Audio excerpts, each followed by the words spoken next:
গত শুক্রবার আমার এম্বাসি রিলেটেড কিছু কাজ ছিল, তাই সোল যেতে হয়েছিল। আর সোলের ওখানে গেলেই যেটা আমার সব থেকে ইচ্ছা হয় সেটা হচ্ছে হান নদীর পাশ দিয়ে একটা লং ড্রাইভে যাওয়ার।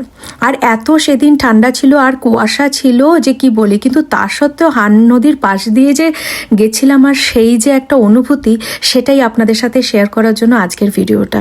যারা যারা কে ড্রামার ফ্যান তাদের কাছে এই হান রিভার সংলগ্ন এই লম্বা ড্রাইভারটার সাথে ভীষণ পরিচিত। অনেক দিনের ইচ্ছা ছিল যে এর পাশ দিয়ে ড্রাইভ করে যাব, কিন্তু সত্যি কখনো সময় হয়নি। এই প্রথমবার সময় হলো, আর তাই ভাবলাম আপনাদের সাথে শেয়ার করি। অসাধারণ সেই দিন ওই ড্রাইভওয়েটা লাগছিল।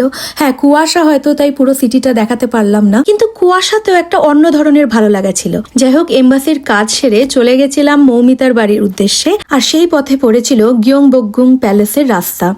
মানে ওটার ধার দিয়ে যাচ্ছিলাম আর খালি ভাবছিলাম, ইস যদি ঢুকতে পারতাম, কিন্তু সত্যি সময়ের এত অভাব ছিল যে একটু প্যালেসটা যে ঢুকবো সেটার সময় হয়নি। এই ঠান্ডার মধ্যে আর কি আর রিস্ক নিলাম না। যাই হোক, ওদিকে তো মৌমিতা খাবারের এলাহি আয়োজন করেছিল, কিন্তু সেদিনের শো স্টপার ছিল মাটনের এই রগরগে ঝোলটা।